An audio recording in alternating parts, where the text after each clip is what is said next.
live on Facebook as well. Please note that. Bismillah ar-Rahman ar-Rahim. Ladies and gentlemen, Assalamu alaikum. On behalf of the Strategic Vision Institute, I welcome you all to our latest webinar on Pakistan nuclear capability, guarantor of peace in South Asia. We are delighted to have a very distinguished panel for today's discussion. Now let me introduce you to our worthy speakers. First of all, myself, I will present a short primer on the subject. Me, Haris Bilal Malik, I am currently working as a research associate at the Strategic Vision Institute, Islamabad. I'm also the editor of the SVI Foresight, the monthly electronic journal of the SPI. I have been associated with the SVI since March 2019. I hold a postgraduate degree in IR from National Defense University, Islamabad. My research interests include nuclear security, nuclear deterrence, nuclear non-proliferation, arms control and disarmament with a special focus on South Asia. I frequently write on these issues and have published 51 opinion-based commentaries and policy analysis in renowned national dailies and international magazines and blogs. I have also written a research paper titled The Evolved Security Dynamics of South Asia, Challenges to Pakistan's Nuclear Threshold, that was published in a Turkish-based journal called Inside Turkey in the year 2020. As the editor of the SVI, as editor of the SVI Foresight, I oversee the policy-oriented opinion articles written by the SVI research scholars. Today, I will present a short primer on Pakistan's nuclear capability, guarantor of peace in South Asia. Our first speaker, Mr. Kahlid Banuri. He holds a diverse interest and experience of 40 years in public service. A former fighter pilot and flight instructor from the PF, he holds 2 decades of expertise in arms control and diplomacy, including being the first Director General of Arms Control and Disarmament Affairs, ACDA branch of the Strategic Plans Division from 2012 till 2017. He has been part of Pakistan's official delegation for bilateral dialogues and multilateral negotiations for several years. Has taught at various public sector universities, published on diverse topics, experimented with public-private partnerships, trained young person in various fields of knowledge, motivating them to achieve excellence in their chosen fields. He has presented Pakistani perspective in various governmental and non-governmental forums at home and abroad. Decorated with SPIR Imtiaz for policy analysis and SPIR Imtiaz military services rendered in Pakistan Air Force. Mr. Banuri continues to provide advice on arms control and diplomacy. He has taught use of force and international law at Qaid-e-Azam University, Islamabad since 2017. Today, he will be presenting his views on a nuclearized South Asia at 2023, more stable than before. Our second speaker, Dr. Zafar Nawaz Jaspal. He is a professor at School of Politics and International Relations, Qaid-e-Azam University, Islamabad, where he teaches various aspects of international political and defense affairs, nuclear and missile proliferation, national security, Pakistan's foreign and strategic affairs, etc. He is also a lead researcher of the program in domestic and international security communication at the school. He holds a PhD and MPhil in international relations and MA in political science. He did advanced postgraduate certificate courses in peace and conflict studies from European Peace University, Austria, Peace Research, International Relations, and Foreign Policy Analysis from Oslo University, Norway. He also did the CMC training course, Cooperative Monitoring from Sandia National Laboratories, New Mexico, US. Dr. Jaspal is a widely published scholar with more than 110 academic research papers, monographs, and chapters in edited volumes published in Pakistan and overseas. He participated as a speaker in more than 250 national and international seminars, conferences, workshops, and group meetings. He is the author of the book, India Surgical Strike Stratagem, Breakmanship and Response, that was published in 2019. Today, he will be speaking on India's nuclear aspirations, a leading threat to South Asian strategic stability. Our last speaker, Ambassador Zamir Akram, he is currently advisor to the Strategic Plans Division Government of Pakistan. He has served as Pakistan ambassador and permanent representative to United Nations and other international organizations in Geneva from 2008 till 2015. Previously, he has held various diplomatic assignments in Pakistan missions abroad.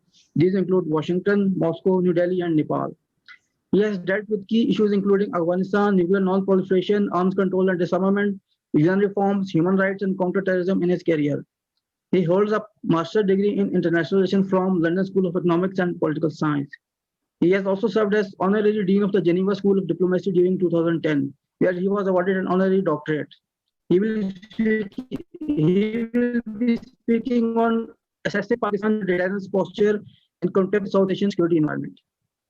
Before we proceed further, I would like to mention that this webinar will be conducted in the form of a panel discussion, during which each speaker will be given 15 minutes. If anyone is having trouble hearing and viewing the webinar or is having any form of connectivity issues, please do mention this in the chat and we shall try our best to address these issues from our end. Kindly note that by default, mics of all the audience will be on mute and only panelists will be allowed to use mic and video.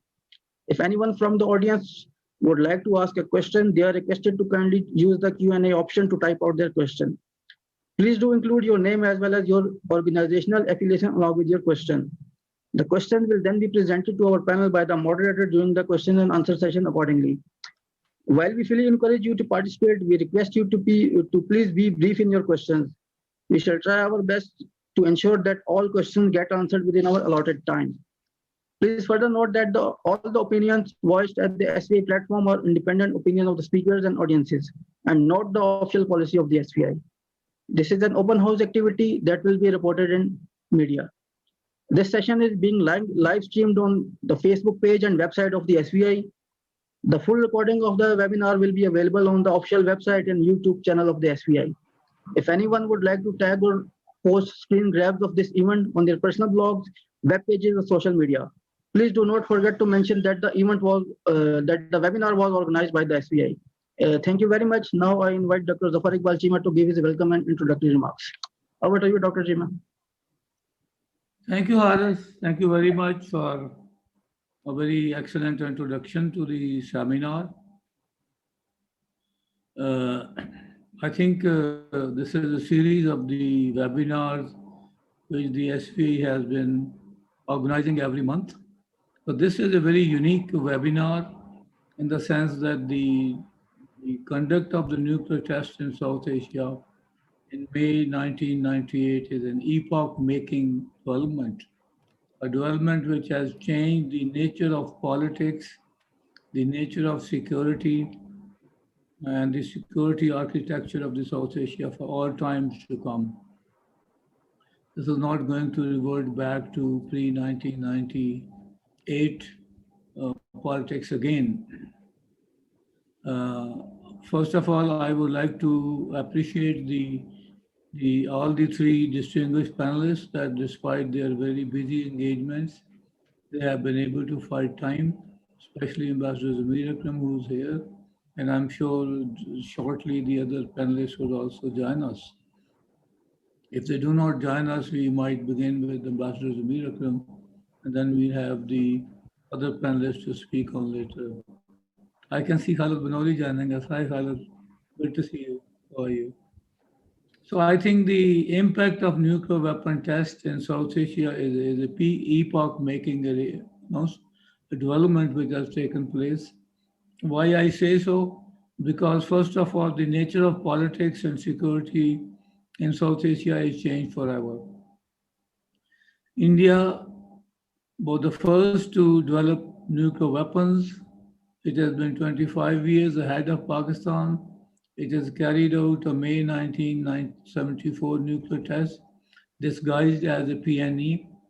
But that was the development which triggered the development of Pakistan nuclear weapons program, which slowly and gradually, that in May 98, we were in a position to very comfortably, very confidentially to conduct nuclear tests in response to India's nuclear tests earlier in May 1998. It has restored a balance of power in South Asia, a balance of power which was initially in favor of India because of its asymmetric conventional military capability and because of its development of nuclear weapons. Pakistan felt in a position of inferiority, in a position of being blackmailed by India because of its nuclear weapons capability. But when Pakistan developed or tested its own nuclear weapons, this is how we call in the parlance of the strategy that a balance of power was restored between India and Pakistan. I don't have to explain for the students of international politics how the development of nuclear weapons restored the balance of power at the strategic level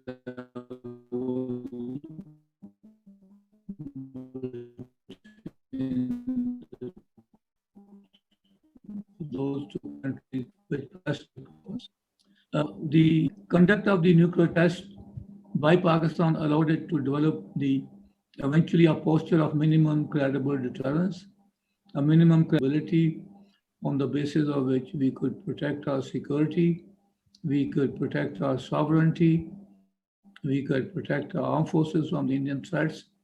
And the best of all, I think the development which has taken place because of the nuclear test in 1998 is that there has been no major war between India and Pakistan in South Asia after 1970-71. If you go back in 1970-71, I know I was a student of political science at that time. There was a great uncertainty about the future of Pakistan.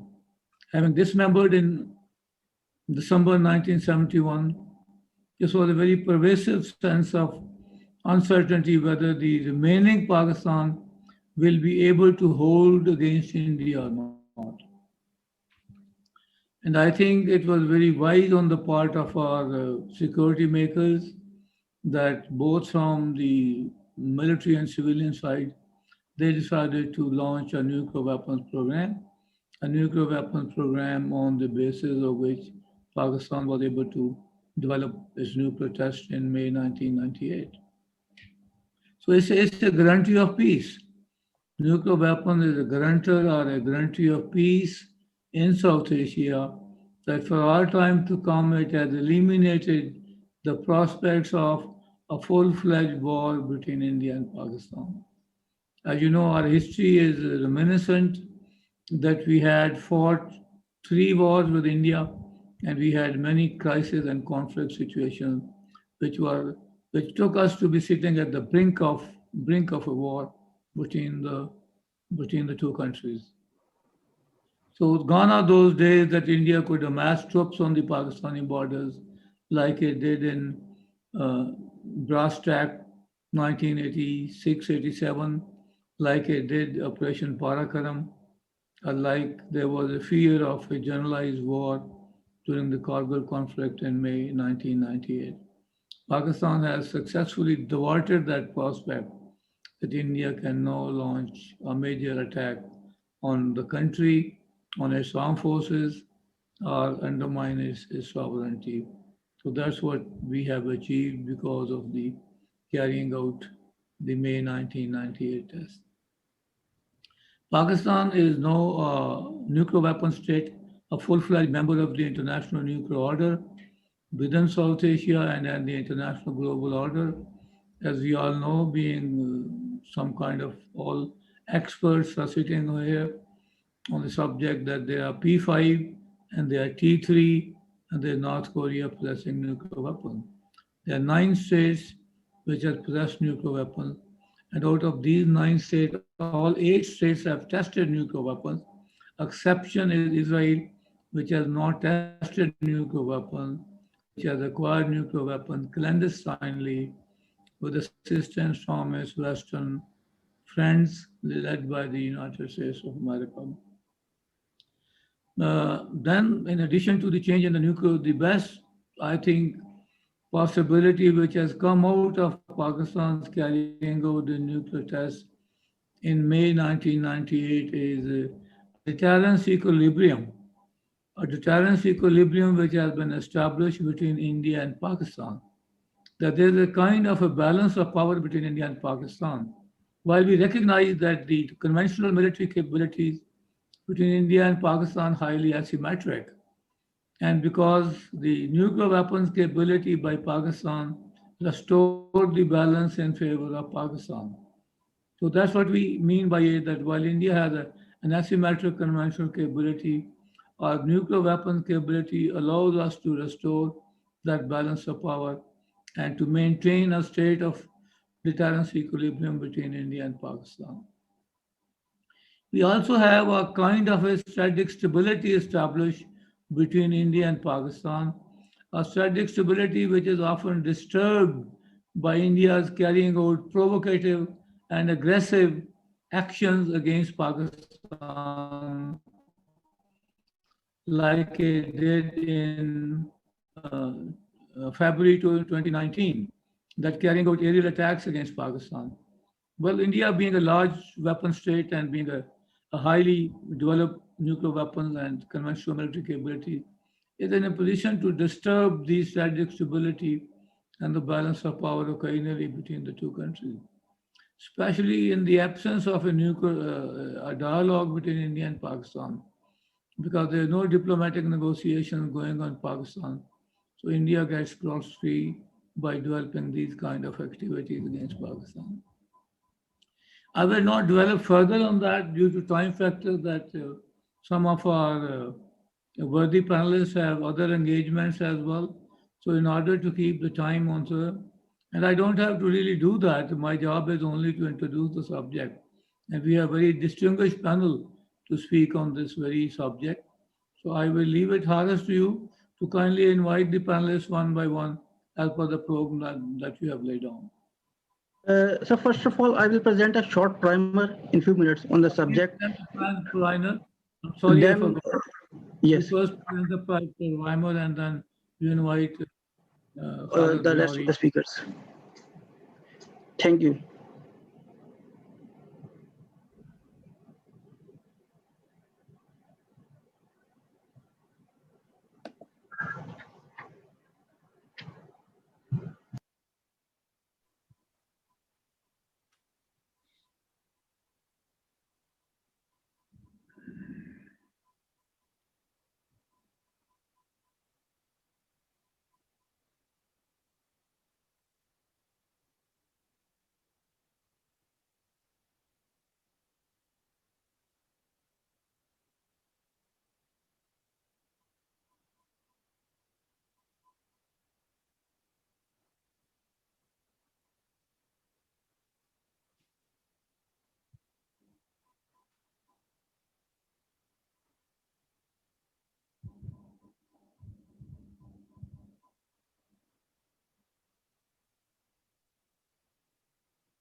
Haris, you are not audible.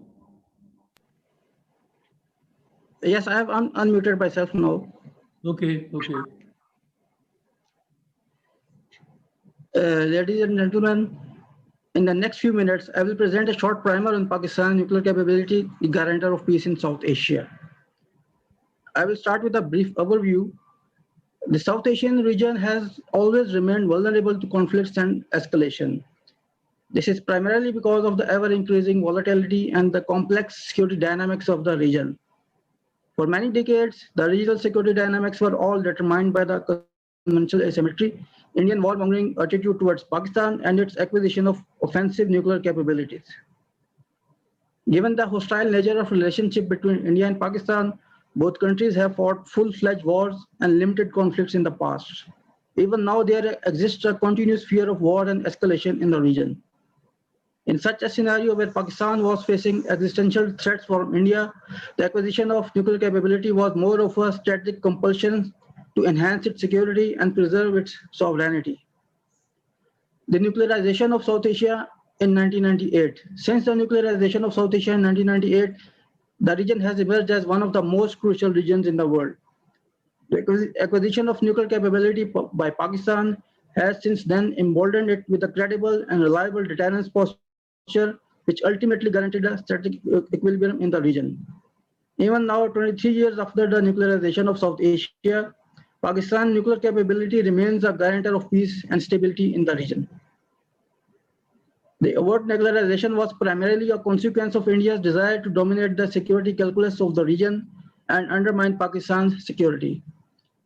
The fact remains that it emerged as a strategic obligation for Pakistan to demonstrate its nuclear capability in order to restore the balance of power in the region. Pakistan's pursuit of a credible nuclear capability has no doubt equalized the regional strategic balance while neutralizing various spectrum of threats. This notion continues to prevail even today as well. However, India continuously attempts to undermine the strategic stability of the region in general and Pakistan's nuclear threshold in particular. Evidence comes from India's ongoing offensive military modernization program, its provocative and self-obsessed notions of surgical strikes under a nuclear scenario, and insinuations of drifting away from its stated nuclear use doctrines. This becomes more impactful when Pakistan's posture of full spectrum deterrence, that is within the ambit of minimum credible deterrence, is to be assessed specifically in the contemporary regional security environment. In pursuit of its long-term hegemonic designs and great power aspiration, India has been rapidly augmenting its offensive military capabilities against Pakistan to readjust the strategic balance of the region in its favor, strategic balance of power in its favor. India also intends to be at the decisive end while dominating the escalation ladder in the region. India possesses a diverse inventory of ballistic and cruise missiles ranging from short to long range and also intercontinental ballistic missiles.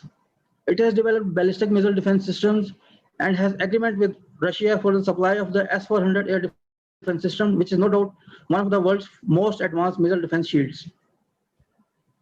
India has also developed and operationalized one of the world's fastest supersonic missiles, the BrahMos, and has rigorously working on development of hypersonic weapons, BrahMos 2 and space weapons. These advanced missiles are obviously meant for delivering nuclear warhead while providing a significant edge to India vis-a-vis Pakistan. India has also acquired Rafale fighter jets from France, which are among the most advanced jets in the world. This indicates that India intends to become a regional hegemon while dominating the region militarily, thus further increasing the threat perception of Pakistan and compelling Pakistan to hold the burden of strategic stability in the region. India's attempt to undermine the strategic stability of the region is also evident in its self-proclaimed existence of new normal in South Asia, especially at a time when the region seems to be still under the impact of Pulwama-Balakot crisis of 2019 that resulted in an exchange of hostilities between India and Pakistan. However, Pakistan's nuclear capability was again the decisive factor at that time, and the crisis did not go beyond a certain level of escalation. This again implies that burden of maintaining the strategic stability in the region ultimately comes on Pakistan. While concluding my primer, the Indian strategic aspirations coupled with its offensive military modernization would likely further destabilize the already fragile South Asian region. All these factors are a deliberate Indian attempt to undermine Pakistan's nuclear threshold and to endanger the strategic environment of the region. Pakistan, on the other hand, which already relies on very calculated response option, the nuclear capability would likely continue to play the decisive role. Given the economic difficulties of the country and its reluctance to indulge in an arms race with India, Pakistan nuclear deterrence, either full spectrum or minimum credible deterrence, would remain a key strategic determinant of the peace and stability in the region. Last but not the least, Pakistan nuclear capability, which has ensured strategic deterrence since the beginning until now, would likely serve as the guarantor of peace in South Asia in the future as well. Thank you. That's all from my side.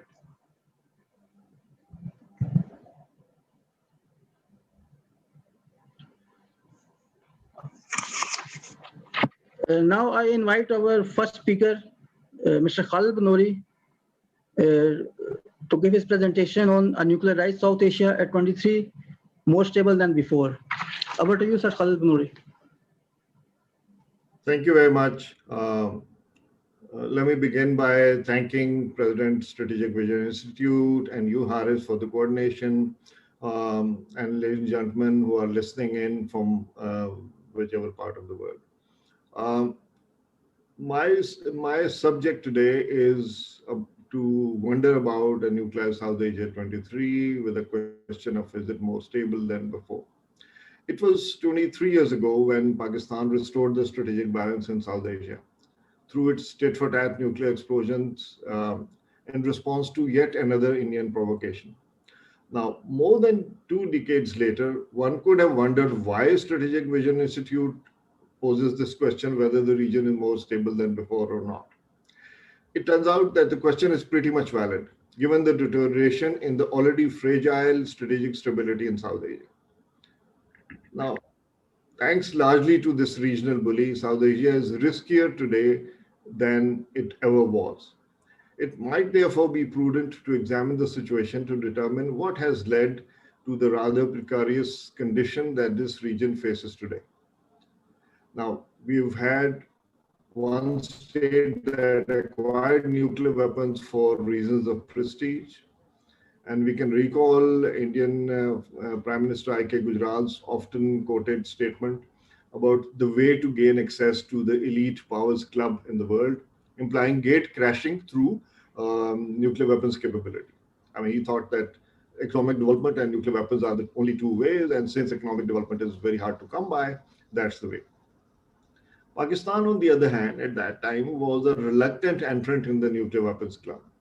It tried to keep this capability out of South Asia for 24 years, from 1974 until 1998, when Pakistan had to restore the stability purely to vindicate its security dilemma. The classic definition of security dilemma for this audience will be obviously very, very clear. A state does something for its security and the other side feels threatened, and it tries to balance that out, and that can potentially lead to arms racing. Now, during the weaponization phase, there was consciousness in India too about common borders and ensuring low and ensuing low strategic warning times. Thus, unlike the Cold War initially, there were initially no trigger happy alerts like you had launch and warning in the Cold War, those kind of doctrines. Some bilateral CBMs were also agreed as well, though through very, very tough negotiations, and I've had the honor to actually be in part of those. It appeared that, like Pakistan, India would also value and maintain responsible behavior. But soon after, however, during the subsequent consolidation times, India drifted further away from any semblance of peace. So what did India do then? It had brought the nuclear weapons to the region to begin with, while it continued to propagate for global nuclear disarmament. It did speak about restraint in the context of minimum deterrence, but if you look at how it exponentially expanded its weapons, it did not incorporate it in its policy. It continued to expand its nuclear weapons program, warheads, delivery systems, to include missiles, surface, under-surface weapons, canisterization, which is akin to actually being trigger happy and having mated weapons. Other destabilizing factors, including aggressive posturing, doctrinal ambiguity, and perhaps more importantly, a gradual decline in its willingness to build confidence through mutual consultations, till it got to a point where it refused altogether to come to the negotiating tables. The stalemate continues since then. And then, this situation hasn't really changed. What does the region face today? In order to kind of examine the question that SVI wants me to comment on.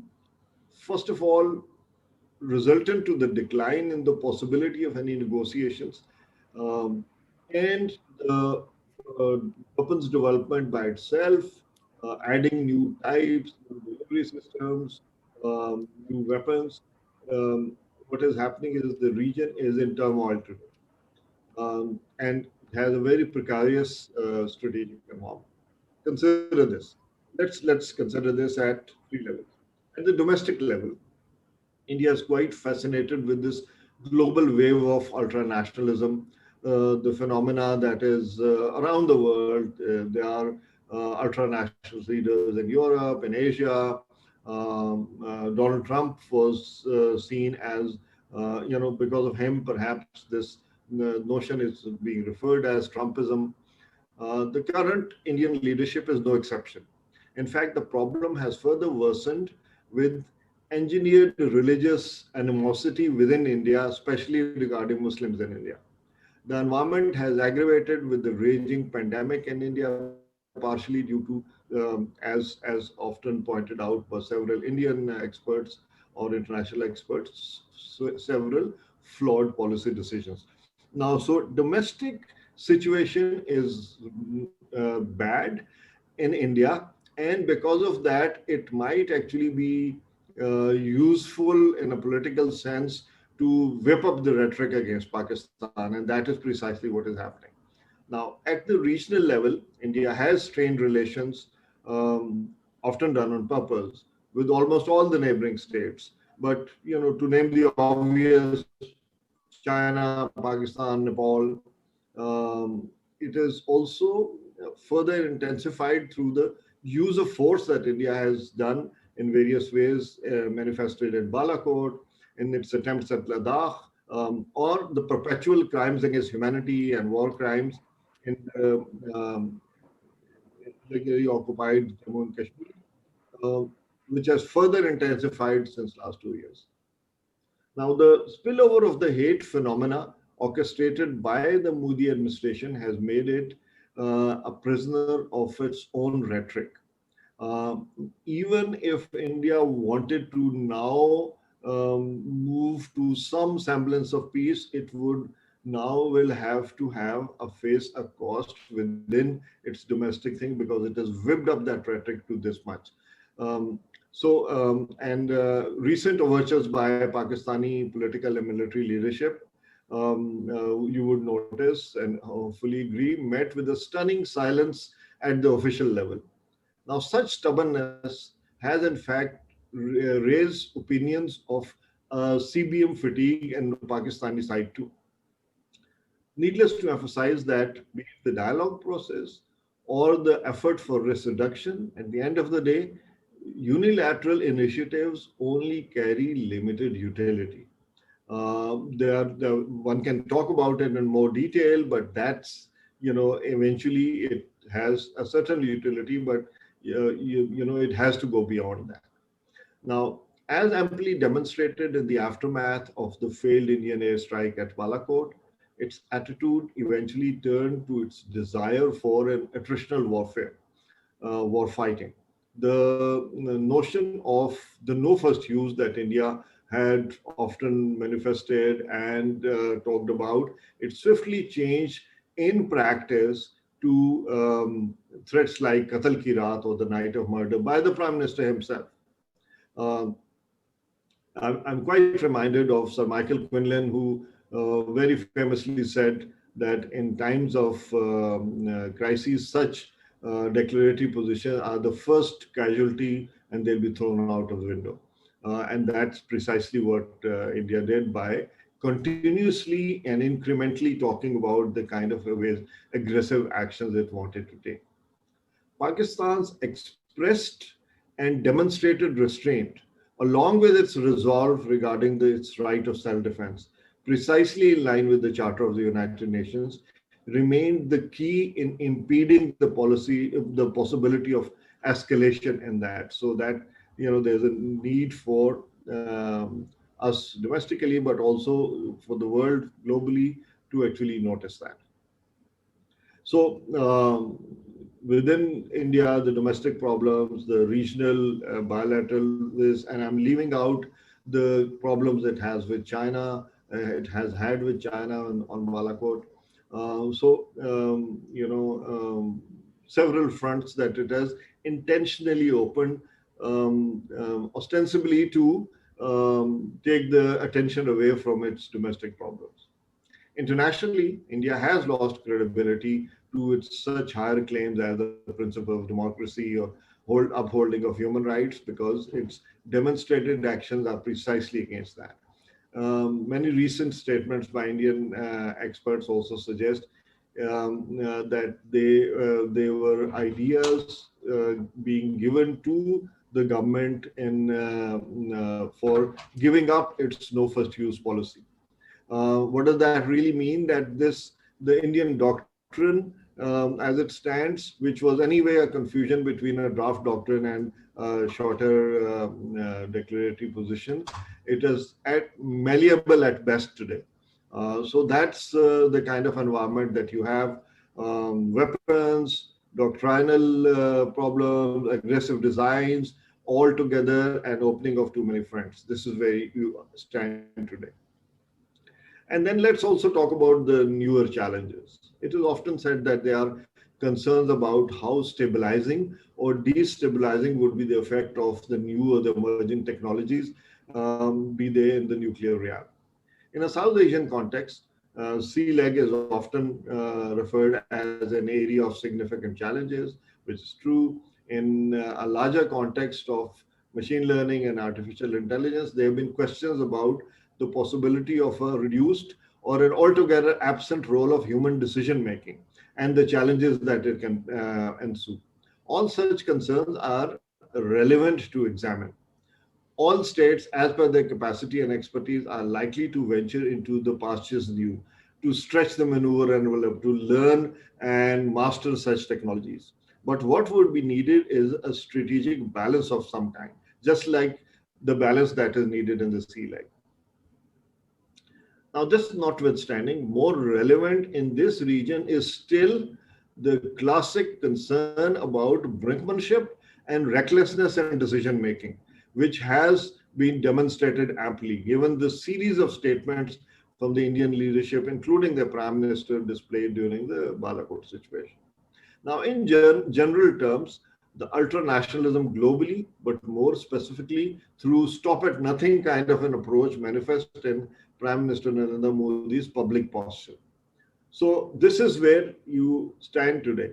10 years or 15 years ago, there were often situations in which one would be expected to comment on what was the state of the strategic stability in South Asia. And, at this point, you find that while it has been traditionally a bit fragile, this has gone in some ways, from bad to worse. What needs to be done? The strange situation that prevails at the moment is complicated for various reasons. The traditional third-party role by the United States is now limited, mainly due to its closer strategic partnership with India. Now, this now needs plurilateral solutions. Are they around? Can they happen? So it's a question in a world which is seems to be in transition, where new alliances are being formed or being indicated. So this is a complicated question by itself. But if you look at the regional or the bilateral level, what is desirable is statesmanship, prudence with discretion, and the ability to bargain to ensure crisis stability can sustain. Now, I hope that this audience this informed audience will agree that if you look at the strategic relations between India and Pakistan through the years, you will see that they have kind of been a fulcrum or a pendulum from crisis situations, and then some effort to bring it back to some kind of a CBM phase. It has never gone on the other side of the pendulum to work on or to actually achieve anything significantly for sustained peace. Now, so this is the situation. Now what is happening is the possibility of crisis stability when in any next situation, there will be more concerns. So that's one has to do. What would a responsible state like Pakistan would do?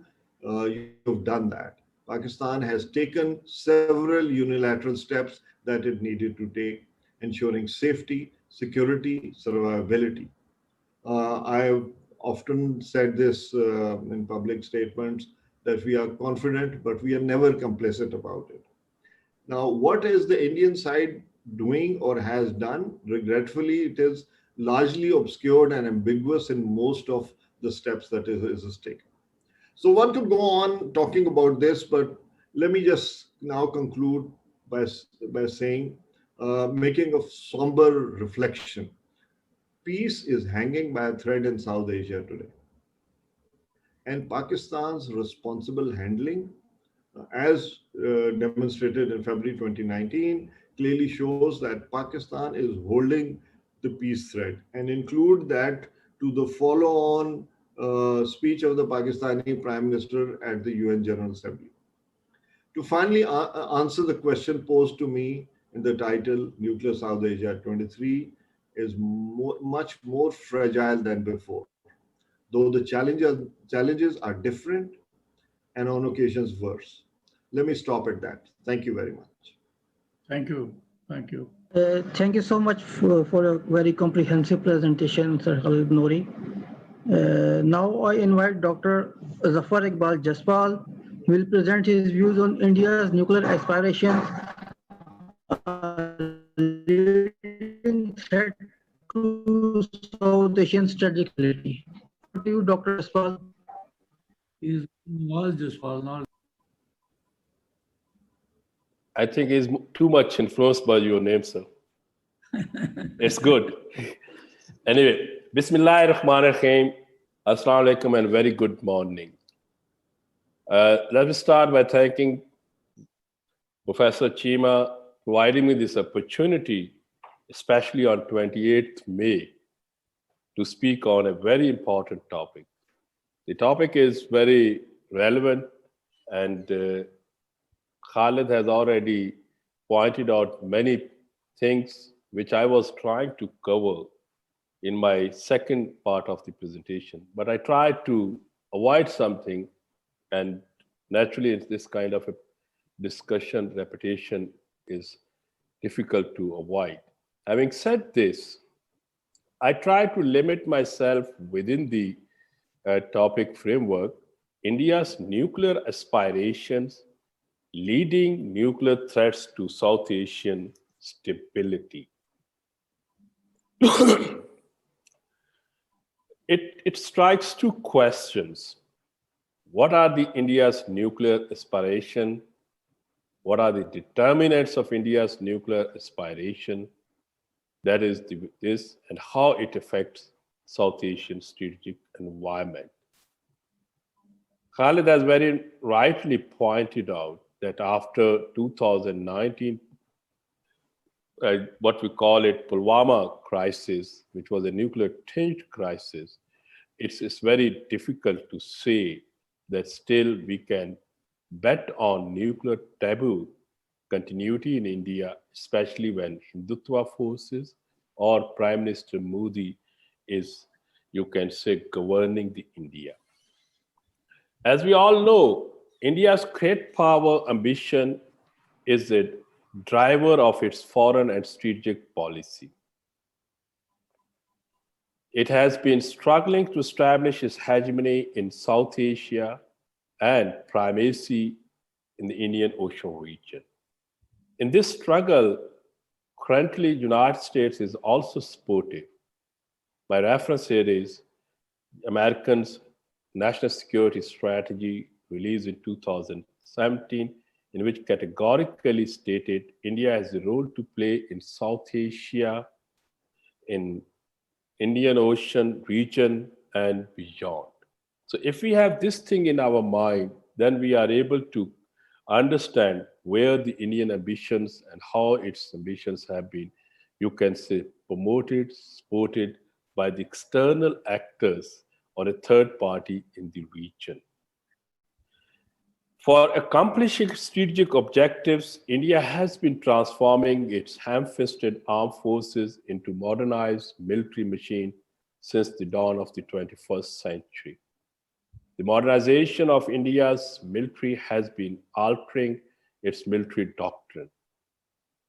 Currently, when we focus or critically examine India's nuclear posture, we come across that India's nuclear doctrine and posture evolved from minimum credible deterrence to credible deterrence into a nuclear compliance strategy. Its nuclear weapons operational approach transformed from opaque no first use policy to a declamatory first use nuclear policy. Besides, its nuclear forces advanced from disassembled state to canisterizing system in which the nuclear warheads are cremated to the delivery vehicles and sea assets are deployed. Let me make it here clear for the audience, when I say deployed, I'm referring to Captain Sharma's statement made in April in the presence of Indian Naval Chief in April 2019, when he said that nuclear assets were deployed. The Indian nuclear forces are in a mode of deployed readiness rather than force in being during the peacetime. Now, it's a debatable issue that whether they are deployed today or not, but the trend indicate after the Pulwama crisis that they are, or they will be deployed immediately if the crisis comes, because their nuclear doctrine or posture is indicating that kind of a condition. So when we focus on this doctrine, what is the important thing which leads towards us some other conclusion? First, the swapping of NFU with the doctrine of flexible response resulted in multiple offensive nuclear options for India. The flexible response posture provides India many opportunities to respond to the range of contingencies that might arise and enable it for escalation dominance. The Indian military planners contemplated fighting a war against Pakistan under conditions of relative nuclear parity by acquiring escalation dominance capability since their disappointment in Operation Parakram military standoff 2001-2002. As we all know, escalation dominance is a condition in which a combatant has the ability to escalate a conflict in ways that will be disadvantageous or costly to adversary, while the adversary cannot do the same in return, either because it has no escalation option or because the available options would not improve the adversary's situation. India today operated 7 nuclear-capable systems, 2 aircraft, 4 land-based ballistic missile systems, and 1 sea-based ballistic missile since 2018. In addition, at least 5 more systems have been in the process of development. India's nuclear triad was completed with successful patrolling of nuclear-powered ballistic missile submarine INS Arihant, November 2018 operationalization. So in this context, what is the outcome? Its ambitions has led India towards the nuclear compellence strategy. The compellence strategy, as we all define, if a state possesses the capability to compel a target, the target may choose to make concessions to avoid a crisis and dampen the risk of conflict.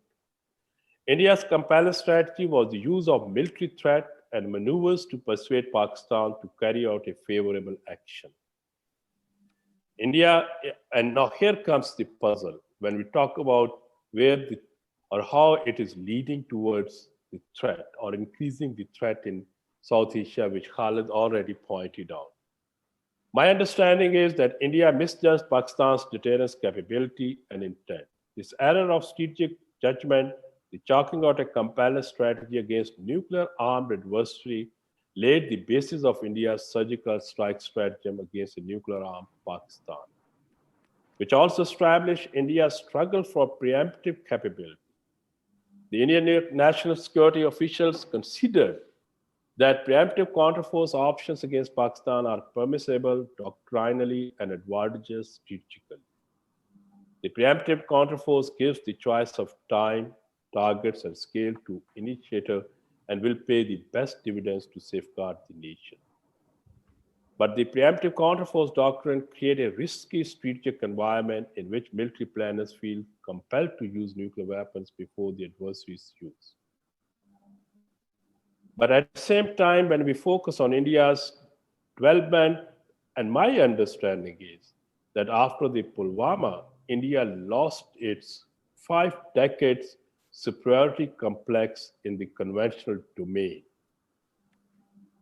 Why I'm saying is, my argument is based on the Prime Minister Modi's, what you call it, historical statements, which Kahlid already pointed out, Katal ki Raat, these nuclear weapons are not for Diwali, signaling of the nuclear weapons by the sitting Prime Minister who was, or still is, Chairman of National Command Authority. They cannot be ignored. It's another thing that in the Western media or in other places, it has been ignored. But there is a frustration for India while pursuing its aspiration through its nuclear potential, and that frustration is Pakistan's conventional and nuclear capability, which spoils India's regional hegemonic pursuits. New Delhi's military modernization, including hefty investment in the ballistic missile defense system, an apathetic approach towards Islamabad's nuclear restraint regime proposal, propelled the modernization of Pakistan's warfighting capability and revamping of its own nuclear posture and what we are hearing, quid pro quo plus strategy in case of Pakistan. So that these developments, what we can say, the prevailing strategic stability in terms of minimizing the possibility of nuclear war may not be assured without arms control. Though India say, or advocates of BMD claim that BMD is merely a defensive capability, in reality, it is not merely defensive capability, but designed to produce a war-winning capability. Such a situation, when we try to see, which has been an outcome of India's, what we call it, strategic or nuclear aspirations, two important outcomes. Security dilemma, and second is, which is an extension of the same security dilemma, arms race in the region. As we all know, the erosion of the defensive fence of the adversary automatically promotes the spiral of military competition or an arms race in the different sectors. And now, where earlier arms race was between India and Pakistan in the three dimensions, that was land, air, sea. But after the 2019 India's successful test of anti-satellite vehicle, that has now alarming us or compelling both states to invest more in the space weaponry. So in this context, the fourth dimension would be another, that is space. Now here the problem is that the way India has been engaged by Quad, and India has now deteriorated its relations with China after the humiliated border clash. It was a humiliation for India, and that is the reason that it always has tried to focus more aggressively on Pakistan. Despite what we call it, this recent, I think in February, India and Pakistan agreed for ceasefire at the LOC. Today in the newspapers, again, our office was clarifying India's allegation of infiltration. So that indicates that arms race cannot be translated into an arms control, and that's why the action-reaction theory, which tells us that it is more than probable that if one state starts pursuing the weaponization of outer space or it start acquiring, others would follow. The military history reveals that arms race ultimately leads to war. So in this context, when we are looking at the South Asian strategic environment, we find the conventional and nuclear arms race between India and Pakistan, or India's nuclear compellence strategy and Pakistan's struggle for full spectrum deterrence, alarmed about the probability of South Asian strategic instability. So that's why when we see maybe at the conflict stability level, something is happening, like ceasefire at the LOC, but in the domain of arms race is not happening. Theoretically speaking, when we are investing in the military hardware, the primary, you can say, driver is this hope that the new weapons will assist us in prevailing over the adversary. Naturally, this is the thinking in India or in the Indian strategic enclave, and that's why they are aggressively increasing their warfighting capability. They are aggressively transforming their military doctrine. They are more openly now demonstrating their nuclear capability, having both strategic and tactical potential. So in this context, if we can analyze, we find that where they are moving from the force in being to mated weapons, deployed weapons, and opting or following this strategy of counterfoe, definitely it further, you can say, create ambiguity in the strategic environment, makes it more complex, and makes South Asia more volatile or lead us towards volatility. So my final conclusion is that India's nuclear aspiration is very much an outcome of India's general aspiration of great power. And in that context, it may use this capability for overcoming its frustration, domestic frustration. I'm here referring Indian ruling elite, domestic frustration, diplomatic frustration, and if I add now, due to the COVID, economic and human security frustration, and these collectively internal frustration may lead a nuclear power which is already using a nuclear comparative strategy to go for some kind of misadventure.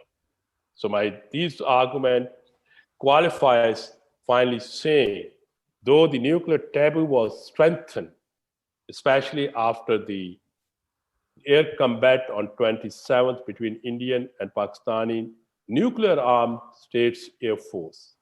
But at the same time, if you see, both states managed to control the escalation. Now, first time I have heard, there were two reports. One report was by the United States National Intelligence Intel. This report was trends in what they were saying. They have assessment of 2021. And their second report was by the same organization or cluster of organizations, which was talking about 4 years trend, predicting about 4 years trend in the global politics. And if you read those trends, both reports were driving our attention about the strategic instability, having volatility as a factor in it. So that's why India's nuclear aspirations are very much leading to threat to South Asia, increasing the threat of strategic instability in South Asia. Thank you very much. Thank you so much for an excellent presentation, Dr. Jaspal. Now I invite our last speaker, Ambassador Zamir Akram, to present his views on assessing Pakistan's nuclear deterrence posture in contemporary South Asian security environment. Ambassador Zamir Akram, sir. First of all, I want to thank SVI for inviting me to speak in this very important webinar meeting on the anniversary of Pakistan's nuclear tests. On this subject assigned to me, I would like to, my previous speakers have already given a very comprehensive assessment of the issues involved. Let me give it a bit of a different approach to the issue of the contemporary South Asian security environment and the nuclear posture, the nuclear deterrence posture that Pakistan has adopted in this security environment. I think to understand these developments, it is very important to appreciate the geopolitics of these developments, which have led to this position where we are today in South Asia. Now, the fundamental reality is that ever since its own creation, Pakistan has pursued a almost perennial quest for security, owing to the larger size of the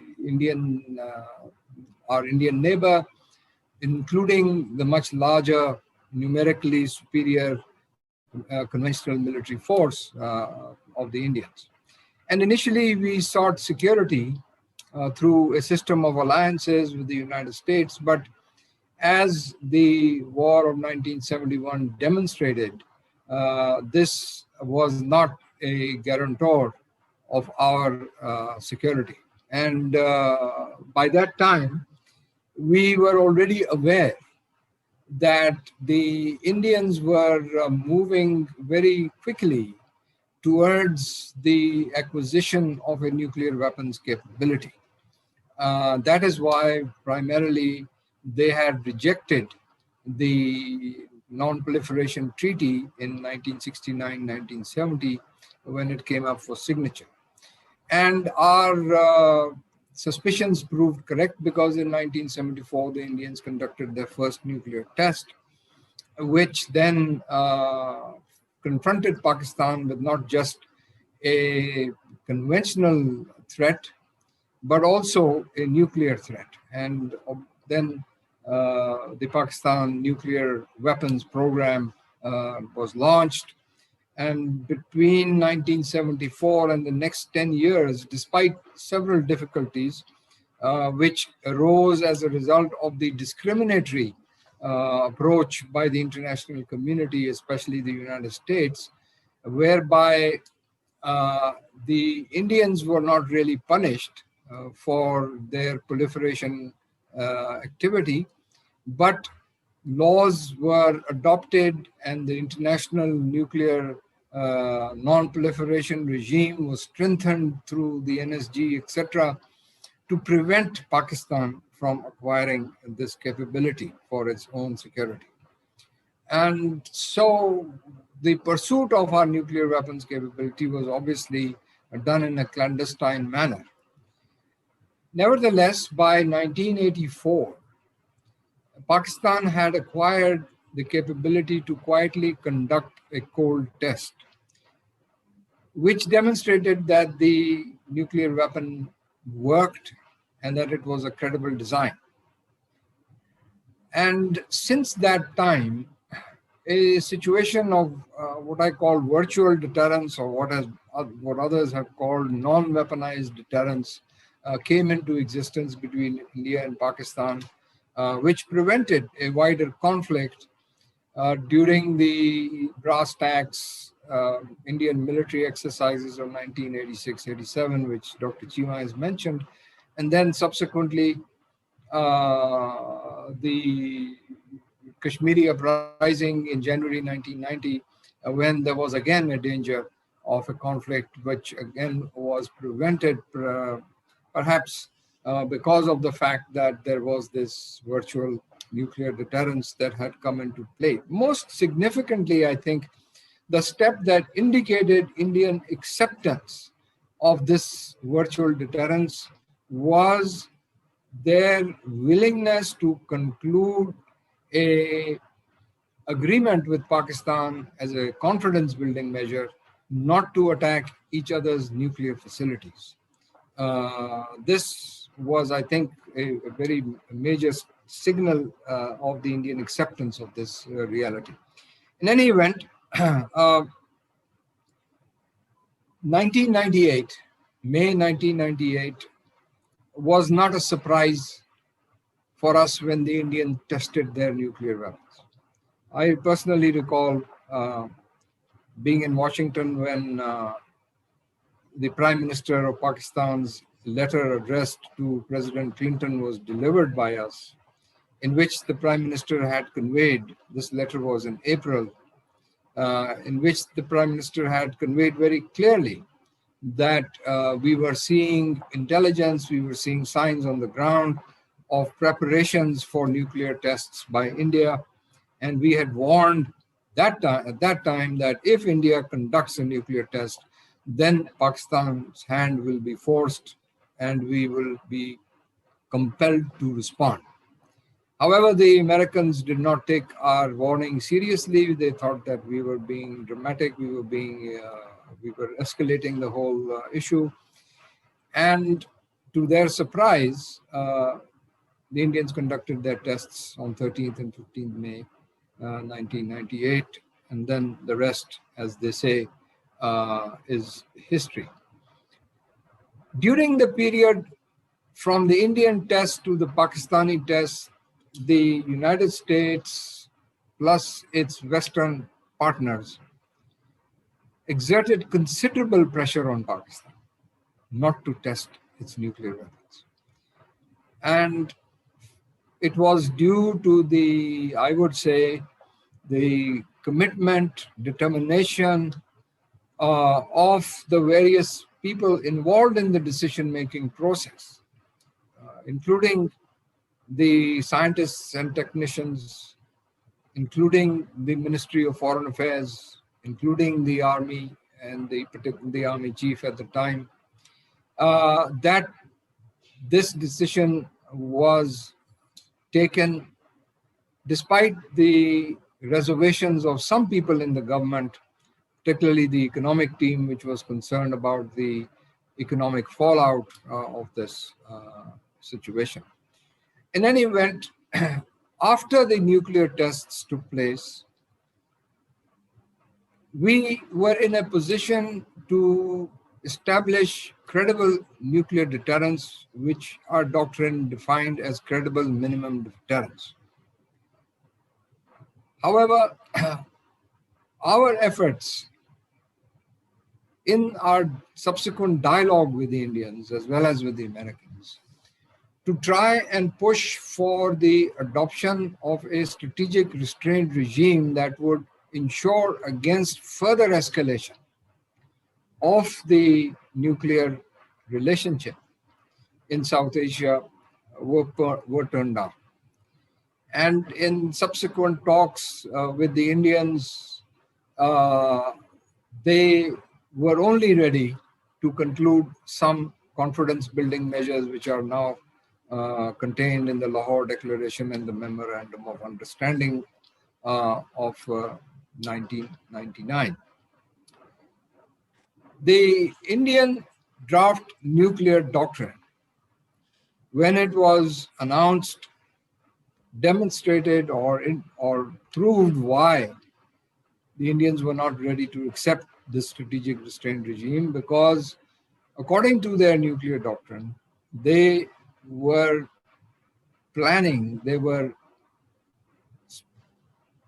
projecting Indian nuclear strategic developments, including development of long-range, medium and short-range missile capabilities, submarine-launched sea-based missile capabilities, an arsenal of nuclear weapons which range from about 350 to 400 nuclear weapons. So this was not a doctrine where restraint would be the key word or restraint would be the objective, but it was a doctrine that was aimed not just at India's security concerns, which they claimed existed because of China, but more as an indicator of India's nuclear ambitions in order to be recognized as a nuclear weapon power and equal to the 5 nuclear weapon states. So it wanted to gate crash, as Khalid Banuri recalled, into the nuclear club and become a great power. On the other hand, Pakistan's nuclear objective, the objective of its nuclear policy was and remains security driven. We do not seek any kind of status nor great power role. It is simply a means of ensuring a credible deterrence against India, and it is specific to India. Whereas the Indian doctrine did not make this specific either to Pakistan or China, but has kept it open-ended. And that's the big difference. The other big difference is that the Indians claim that they will adhere to a no first use policy, whereas Pakistan has kept the trigger for the use of its nuclear weapons ambiguous, and that is for good reason. And the reason is that it is meant to deter both a nuclear as well as a conventional attack by India on Pakistan. That is why we do not subscribe to this idea of no first use. In any event, the Indian so-called commitment to no first use, first of all, is unacceptable and unrealistic to Pakistan. In our view, this is simply a means of scoring propaganda points or brownie points with the international community, of trying to demonstrate that they are a responsible nuclear weapon state. But judging from statements that have been made by the Indian leaders from the very beginning, in fact, from the time of the Kargil crisis, which took place immediately following the Indian doctrine, the Indian Prime Minister, Mr. Vajpayee, very categorically stated that Pakistan is wrong to think that we will wait for it to use its nuclear weapons. And then subsequently, several others, such as George Fernandez, their defense minister, and others have also made similar statements. Besides, this no first use idea has been diluted to such an extent that it is irrelevant as far as the original commitment was concerned. Now the Indians are saying that we will use nuclear weapons against a country that has chemical or biological weapons or other weapons of mass destruction, that is a partner or a party to a conflict with India with another nuclear weapon state. So these are qualifications which effectively make the no first use doctrine completely nullify this doctrine. More recently, of course, responsible people in the Indian government, such as their former National Security Advisor, Mr. Shiv Shankar Menon, their former head of their defense force at the Strategic Command, General Nagal, the former defense minister, Manohar Parrikar. All of these people have written and stated that India needs to either revise its no first use doctrine, or as Mr. Shiv Shankar Menon has tried to do, he's tried to reinterpret it by saying that there is considerable flexibility in the Indian doctrine of no first use, which can allow India to use its nuclear weapons if it believes that Pakistan's use of nuclear weapons is imminent.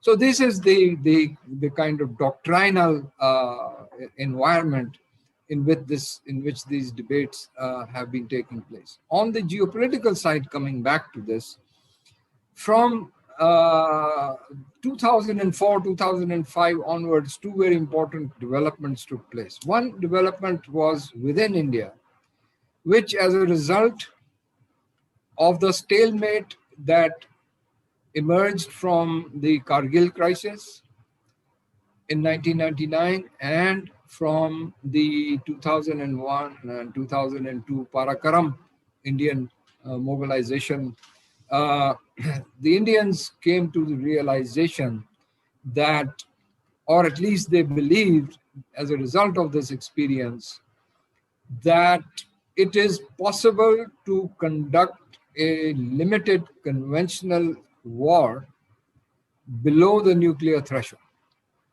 And that became the basis of operationalizing the so-called cold start or proactive doctrine. That was one development. And the second was that from 2004, 2005 onwards, the United States, under the Bush administration, signed what is now known as the Next Steps in Strategic Partnership Agreement with India, which envisaged cooperation with India in two very vital fields. One was civilian nuclear cooperation, for which they undertook to provide a waiver from the Nuclear Suppliers Group for India. And the second area was space cooperation. And space technology being dual use was obviously meant to help India's missile program. The others were defense and energy, etc. But these were the two main steps that were agreed to. And these were operationalized after the after the Indo-US nuclear deal, the so-called 1-2-3 deal was concluded, and then finally the agreement with the NSG with American backing to give a waiver for India. So these two developments had very major strategic impacts. One, cold start opened the possibility of a conventional strike against Pakistan, and Pakistan had to find the means to respond to prevent such a conventional strike against a much larger conventional force. And the second was that the NSG waiver in particular provided India an opportunity to enlarge its nuclear arsenal by importing fissile material for its civilian nuclear program and diverting its indigenous fuel towards exclusively for weapons purposes. The incomplete or opaque separation between civilian and nuclear Indian facilities also helped in this effort, whereby at times civilian nuclear, at times fissile material meant for civilian purposes could be used for weapons purposes. So this opaqueness in the separation also has been helpful to India. And then there are several, the Indian military program is totally out of safeguards, and also several existing and upcoming civilian, so-called civilian programs like frost breeder reactors, etc., are also out of safeguard. So this NSG waiver has actually enhanced India's capability for improving and enlarging its nuclear weapons capability. In this environment, Pakistan needed to respond, as I said, and its response came by about 2011 when the technology was ready and had been developed by Pakistan to announce its full spectrum deterrence doctrine or posture within the overall ambit of credible minimum deterrence. Full spectrum deterrence involves deterring India at the tactical level, at the operational level, and at the strategic level. At the tactical and operational level, the technology used to develop small, low-yield nuclear weapons using plutonium as the fuel was a tremendous technological scientific achievement for Pakistan. Accompanying that has been the development of the short-range Nasr missile to be used with these low-yield nuclear weapons.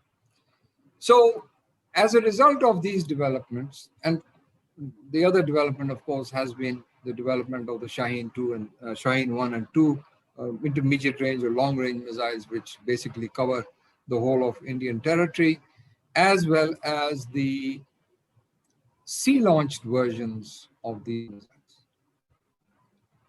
So as a result of these developments, full spectrum deterrence once again created, in my view, a more stable deterrence relationship between India and Pakistan by 2011. So from 1998, when the first deterrence relationship came into existence, and was destabilized because of the developments that I was talking about, and then after 2011, full spectrum deterrence again brought about comparatively greater strategic stability. Unfortunately, however, the Indians were not willing to agree and work with Pakistan to stabilize this kind of deterrence through a dialogue, through a nuclear dialogue, and more confidence building measures, if not actual arms control measures. But the Indian objective, as I said, was and continues to be great power status. And so they were not interested in any kind of agreement or understanding with Pakistan, and moved again in the direction of trying to recreate the salience of India's perceived conventional weapons superiority over Pakistan. And this process has involved, as the previous speakers have mentioned, development of several capabilities, ballistic missile defense, sea-based sea-launched ballistic missile submarines for a second strike capability, and as Dr. Jaspal said, canisterization, nuclear deterrence patrol, supersonic and hypersonic missile development. I think ballistic missile I've already mentioned, and ASAT capability, which takes the deterrence competition into a completely new domain, from land, air, and sea into space. So these are the kind of developments that India has been undertaking, while it is also questioning its no first use doctrine, and has since then been hinting. They haven't officially said this, but the usual tactic is to use former officials and academics to throw up trial balloons to see how the world reacts. And that trial balloon is actually to suggest that the Indians will have the capability or will carry out a splendid or comprehensive, whatever you want to call it, first strike against Pakistan to theoretically at least disable Pakistan's nuclear weapons, and that India's ballistic missile defense and second strike capability will then neutralize whatever nuclear weapons Pakistan is left with. So this is a definite escalation in the current strategic environment in South Asia today. And this has further destabilized. Now, what makes it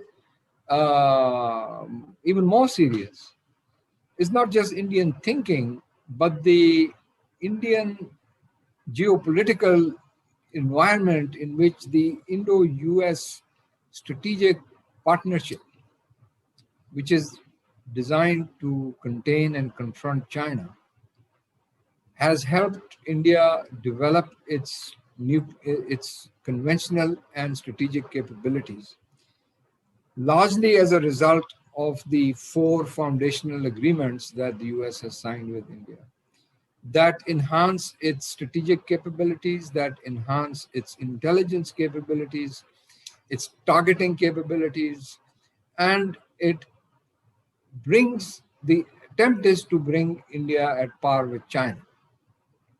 But in the process, the acquisition of these Indian capabilities can also be used against Pakistan.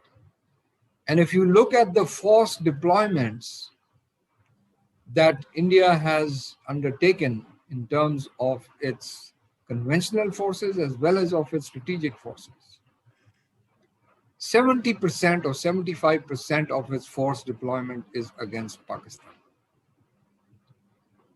And this is the danger that we need to comprehend and we need to respond to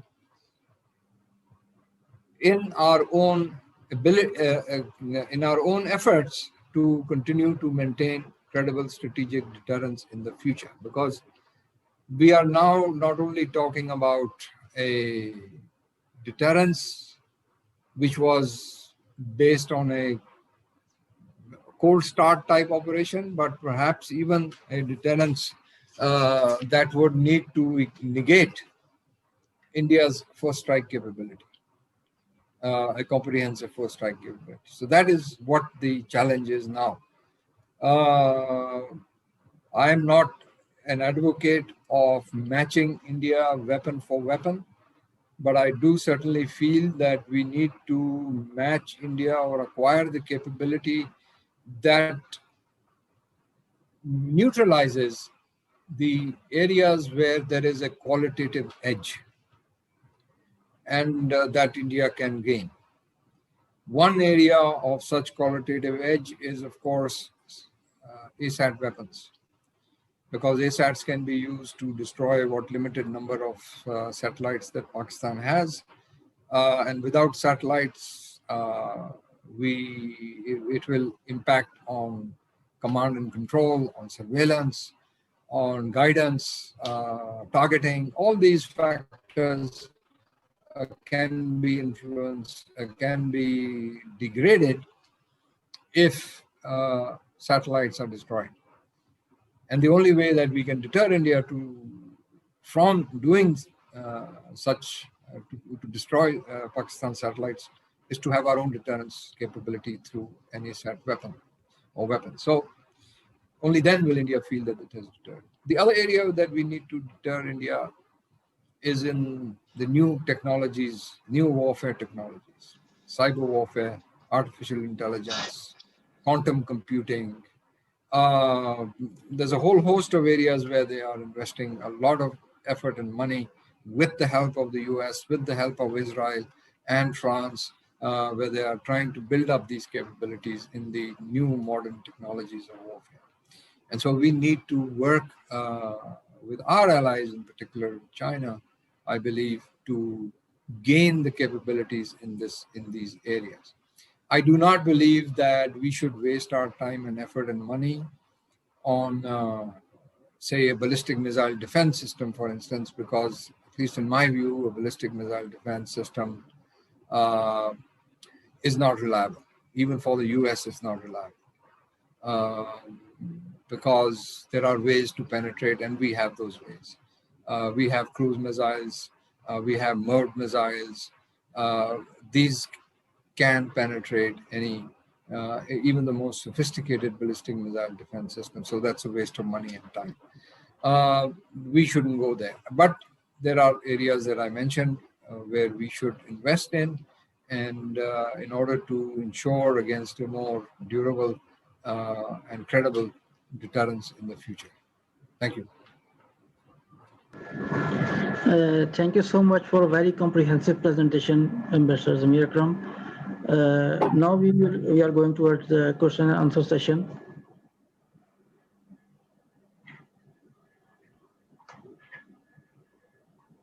There are two questions from Ms. Noor Said. She is a lecturer at Namal, Islamabad.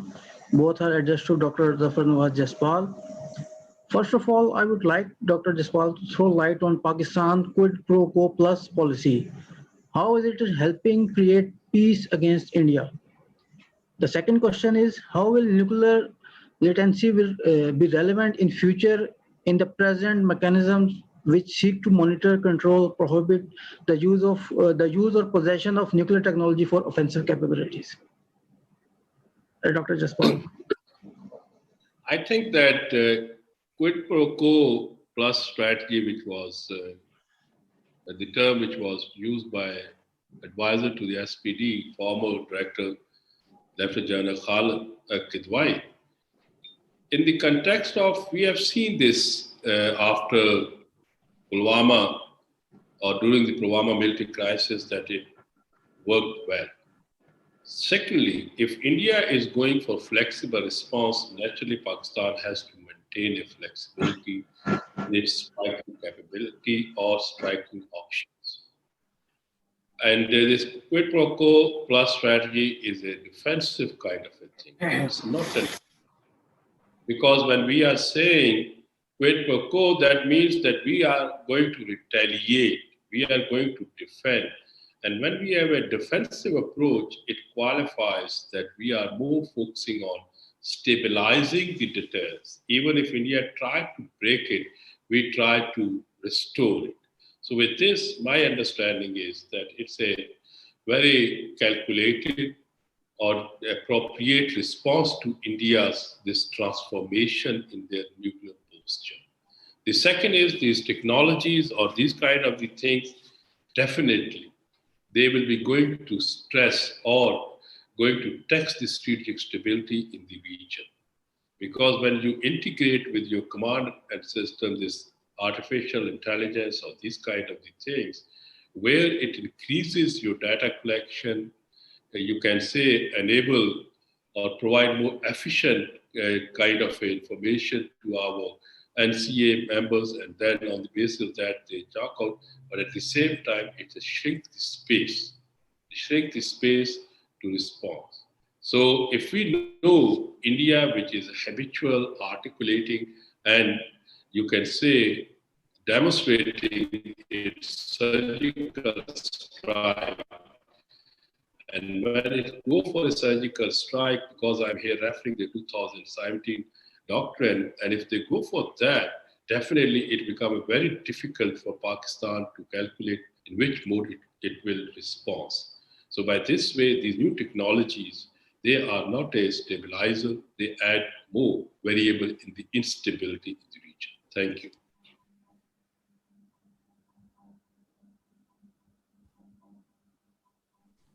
The next question is from Air Marshal Ishfaq Arrange. He's a director at CAS.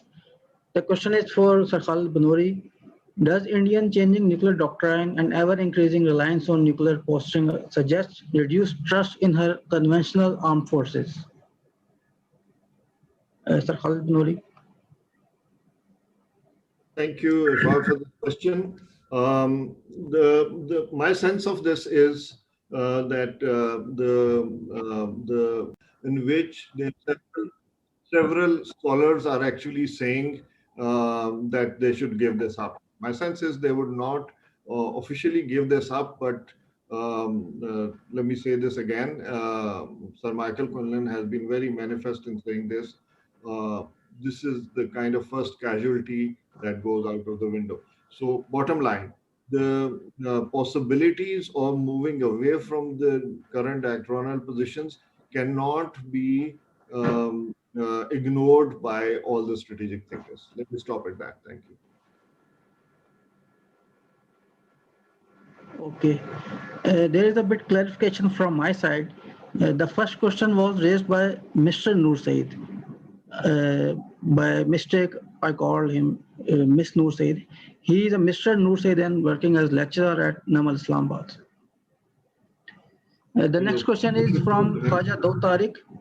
He is a senior research associate at the SVI. The question is addressed to Dr. Jaspal.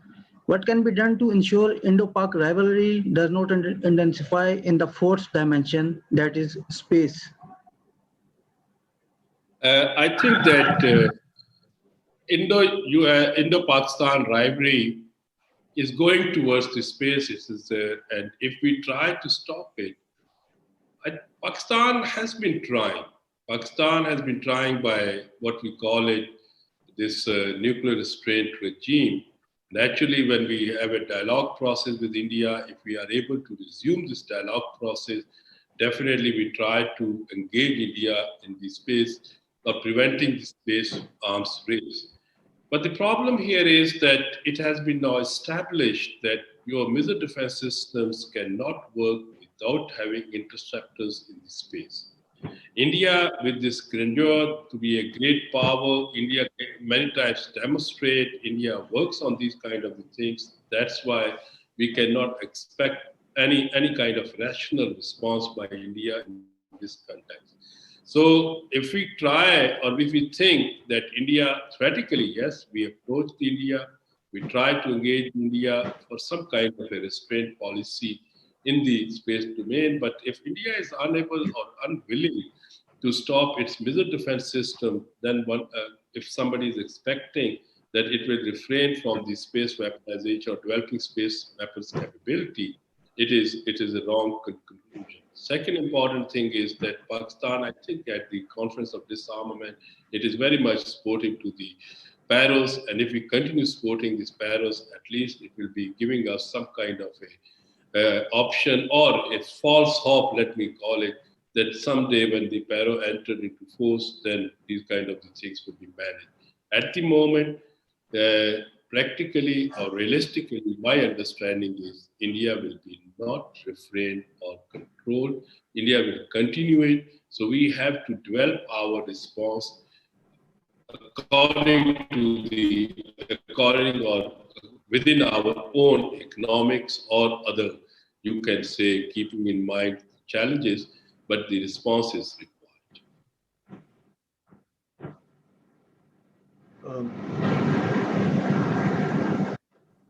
Okay. We have three questions from Ms. Adila Ahmed. She is research fellow at PICS. She has asked question to all the three speakers. Our first question is addressed to Sir Khalid Banuri. How you assess that Paras, we can ask only one question at a time. Okay. Our first question is addressed to Sir Khalid Banuri. How you assess that there is a need to revise Pakistan's nuclear threshold for stability? Threshold. Okay.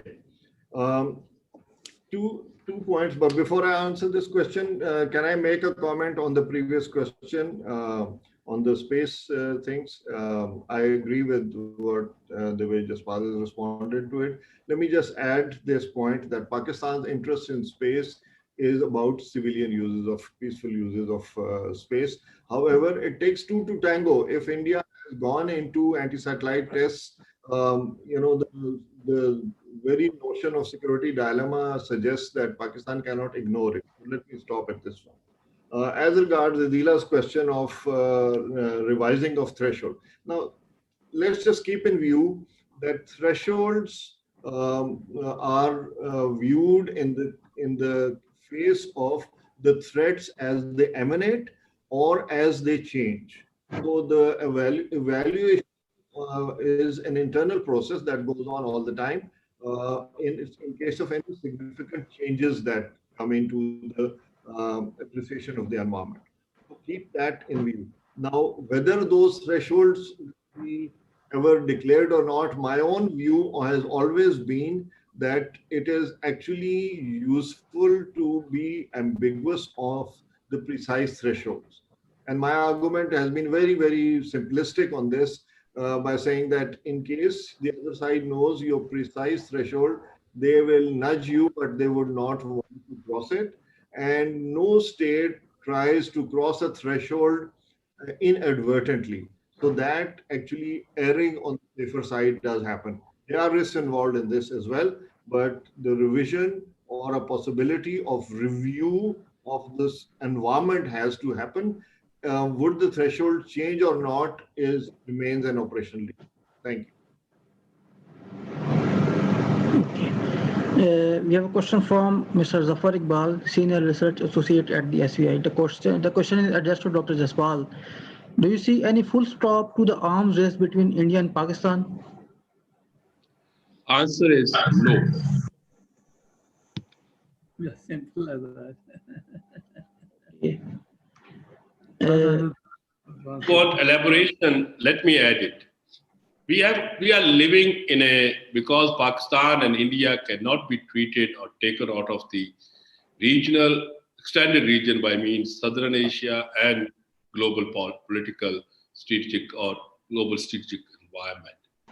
In the global strategic environment, today the trend is militarization, military buildup, alliance formation.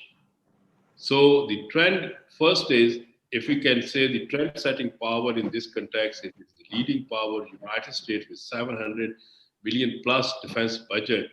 They are now introducing tactical weapons, and their nuclear posture review released in 2018 categorically stated that they are going to develop. Though all my friends who are very much trained or enjoyed American, you can say, hospitality within their what we call it fellowship, due to their fellowship programs, and the American South Asian experts, they have been recommending us that, tactical weapons or this Nasser was bad for Pakistan is not sort of thing very destabilizer, but they fail to understand what is the trend.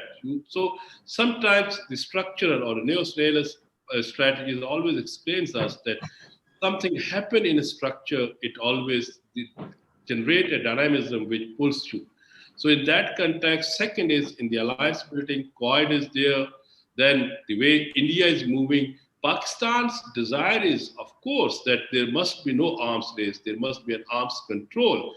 Though Americans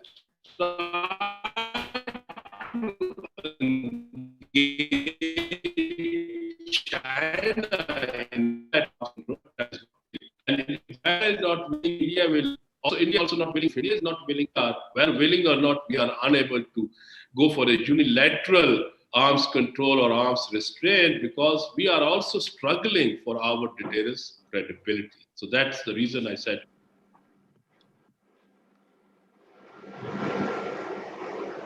We have a question from Ms. Sharbano, research affiliate at the SVI.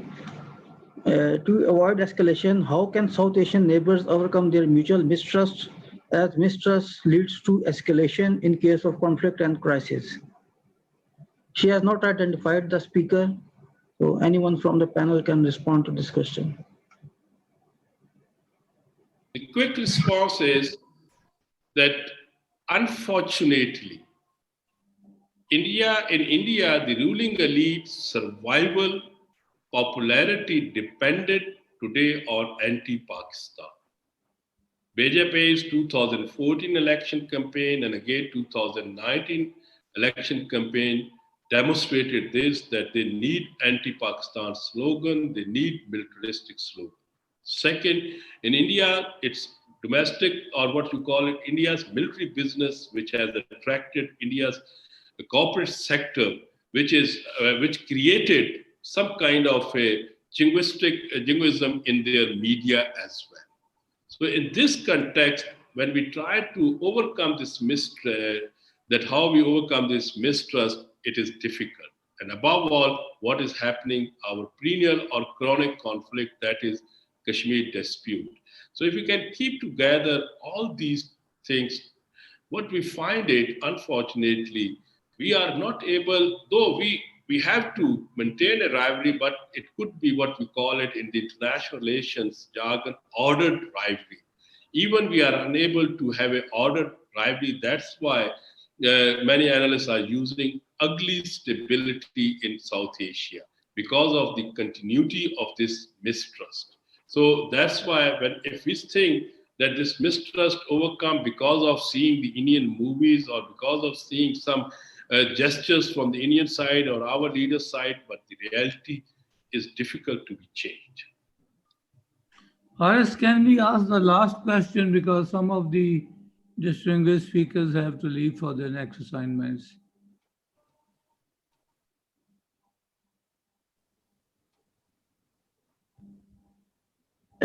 We are going towards our last question for today's webinar.